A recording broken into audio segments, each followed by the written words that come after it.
तीन नतीजे आए हैं अब तक और उसमें से दो भाजपा के खाते में गए हैं और एक आम आदमी पार्टी जीती है एक वार्ड में। तो आप देखिए 2 घंटे की काउंटिंग के बाद अब रिजल्ट्स आना शुरू हो गए, नतीजे आना शुरू हो गए और इसी तरह अब जल्दी जल्दी आपको और वार्ड के नतीजे भी देखने को मिलेंगे। और फिलहाल बिल्कुल बराबर की सी टक्कर है। आम आदमी पार्टी हालांकि उस 125 के आंकड़े के पास बिल्कुल पहुंची हुई है, 124 पर लीड कर रही है, भाजपा 111 पर आगे चल रही है, कांग्रेस पार्टी भी 11 सीटों पर आगे चलती हुई दिखाई दे रही है और अन्य 4 पर दिखाई दे रहे हैं। तो ये आपके सामने अभी तक का एमसीडी चुनाव का खाका है। हरिशंकर जी हमारे साथ कांग्रेस पार्टी से हैं। हरिशंकर जी देखिए, यहां पर एआईएमआईएम के भी प्रवक्ता मौजूद हैं, आम आदमी पार्टी के भी। आम आदमी पार्टी ने कांग्रेस को लगभग खत्म कर दिया दिल्ली में और जो कुछ बचा कुचा था वो सिलेक्टेड सीटों पर ओवैसी साहब के पार्षद ले जाते हुए दिखाई दे रहे हैं। ये हमसे फायदा हो रहा है कांग्रेस, ये नुकसान नहीं हो रहा, ये तो फायदा हो रहा है। देखिए, कांग्रेस एक राष्ट्रीय पार्टी है। ओबीसी साहब के जो नुमाइंदे यहाँ पर बैठे हुए हैं उनको भ्रम है और ये भ्रम जो है वो सभी प्रदेशों में चुनाव लड़के करवाते हैं और बेइज्जती करवा के वापस। पीएमईजीपी योजना के तहत 10 लाख लोन लेकर क्या अपना खुद का बिजनेस शुरू करना चाहते हो? इसे लेने के सीक्रेट्स को जानना चाहते हो? तो फ्रीडम ऐप को अभी डाउनलोड कीजिए। तो एक सीट आपने कम करा दी कांग्रेस की। अभी जब बोल रहे थे तो कह रहे थे 10 रह गए। भैया सुन लीजिए, सुन बोलिए था, आपने एक सीट कम करा दी कांग्रेस। कटवा पार्टी है, वो कटवा पार्टी है। आपकी स्थिति क्लियर नहीं है, बीजेपी से मिले हुए हैं या किससे मिले हुए हैं? सर और थोड़ा सा धैर्य रख लें सर, 10 से नीचे ना आ जाएंगे। नहीं है, आपकी स्थिति क्लियर है। हम तो फिर एमसीडी जीत जाएंगे, हम तो फिर एमसीडी बिल्कुल जीत जाएंगे। वो गुमान तो अब आप ये दिन में खाद आप देख सकते हैं, ये मॉर्निंग टाइम में आप खाद देख सकते हैं। आप अन्य में भी नहीं आते, आप तो अन्य में भी नहीं आते। कहां पर हैं आप? हरिशंकर जी, जोर से बोल रहे हैं, अपनी बात कह रहे हैं, कहां पर हैं? हमारा काम है। एक सेकंड हरिशंकर जी आप और बोले 9 पे आ गए। अब एक सेकंड 11 से 9 पे आ गए हरिशंकर जी। आप हरिशंकर जी मैंने तो दोनों पार्टियों के नाम लिए थे, आम आदमी पार्टी भी और एआईएम भी। आपने चूज किया कि मैं एआईएमआईएम को जवाब दूंगा, आम आदमी पार्टी को आपने जवाब नहीं दिया। दिल्ली में इन्होंने खत्म किया आपको। इसलिए चूज किया मैंने। नहीं हरिशंकर जी क्या बताना चाह रहे हैं? हरिशंकर जी आप बहुत वरिष्ठ व्यक्ति हैं, बहुत वरिष्ठ नेता हैं। बहुत विनम्रता के साथ मैं कहना चाहता हूं, कांग्रेस पार्टी जहां भी तीसरे नंबर पर आई है वहां से पहले नंबर पर जाने की क्षमता उसने खो दी है पूरे देश में। और आप अभी तक एक भी इसका अपवाद हमें नहीं मिला है। मैं एक राजनीतिक विश्लेषक के नाते राजनीति शास्त्र पढ़ाता हूं दिल्ली विश्वविद्यालय में। आप तो हमारी ही कंस्टिट्यूएंसी से चुनाव लड़ते रहे हैं और स्टूडेंट एज के तरफ से हम आप लीडर रहे हैं, बड़े स्टूडेंट लीडर। मैं इसलिए कह रहा हूं कि इस पर आत्ममंथन करने की जरूरत है कांग्रेस को कि क्या कारण है कि देश में कहीं भी, चाहे वो विधानसभा का चुनाव हो, कांग्रेस पार्टी कभी भी तीसरे नंबर से पहले नंबर की पार्टी नहीं बन पाई है। एक एग्जाम्पल आप अपवाद के तौर पर आप मुझे बताएं तो मैं स्वीकार कर लूंगा। जवाब देना चाह रहे हैं, बोलिए हरिशंकर जी। एक बात समझ लीजिए, आप मेरे को ये जो बारीकी समझा रहे हैं, रामायण का एक चैप्टर की एक लाइन पढ़ के सुना रहे हैं।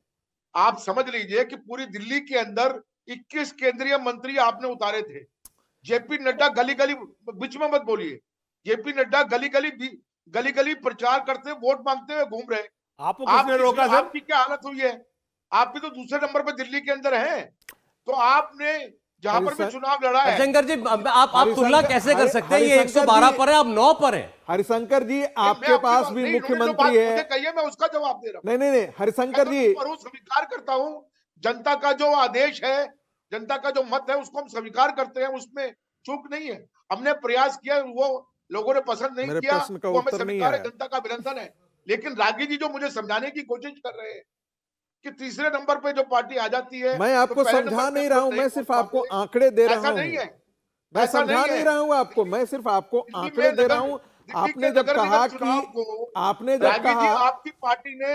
अच्छा हरिशंकर जी, जरा मैं एक बार फिर आंकड़ों पर जा रहा हूं। प्रोफेसर एक मिनट, 10 नतीजे आ चुके हैं। देखिए 10 वार्ड्स के नतीजे आ चुके हैं एमसीडी के और इसमें भारतीय जनता पार्टी और आम आदमी पार्टी के काउंसिलर्स की जीत देखने को मिली। रोहिणी एफ वार्ड से बीजेपी की जीत हुई है। कुल 10 नतीजों में से रोहिणी में हमने आपको बताया, रोहिणी एफ वार्ड की जीत भाजपा के खाते में गई है। सर एक सीट पे हम भी आगे आ गए हम, ब्रेशपुरी मुस्तफाबाद। अच्छा, मुस्तफाबाद में एआईएमआईएम आगे हो गई है। कलीम साहब जानकारी दे रहे हैं। नंबर 2 पे कौन है? नंबर 2 पे अभी तक तो बीजेपी थी। और बीजेपी ही होगी वहाँ अब क्योंकि बीजेपी नहीं होगी, कांग्रेस होगी, पोलराइजेशन होगी। आनी चाहिए कांग्रेस।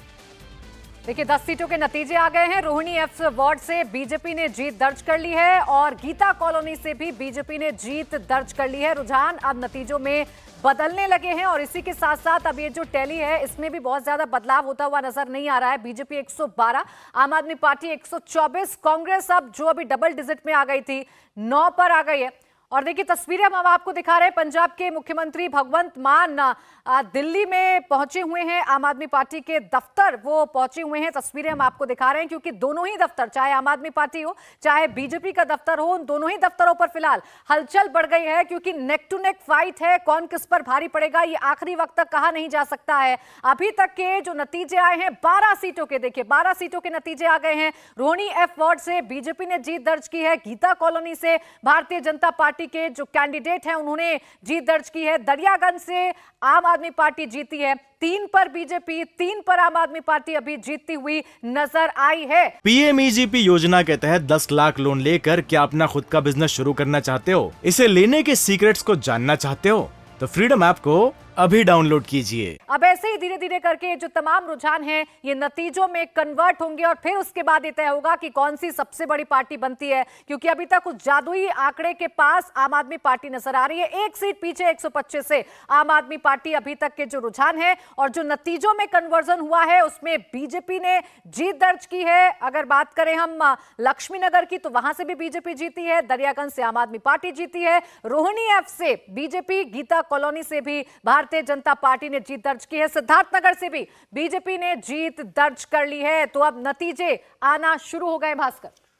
बिल्कुल, देखिए ये आम आदमी पार्टी के लिए कम से कम एक्सपेक्टेड लाइन पे नहीं है। अभी तक जो रुझान आ रहे हैं उसके हिसाब से अगर देखिए आम आदमी पार्टी 123 124 तक पहुंच रही है और भारतीय जनता पार्टी 112 तक है, तो ये जीत बड़ी भारतीय जनता पार्टी के लिए है। आम आदमी पार्टी ये मान के चल रही थी कि 170 सीट हम जीत रहे हैं और लोगों के बीच में जाके ये कह रहे थे कि हम 230 सीट जीतेंगे। इंडिया टीवी हर वक्त हर जगह डाउनलोड करने के लिए सर्च करें India TV news Google play store या ऐप स्टोर पर।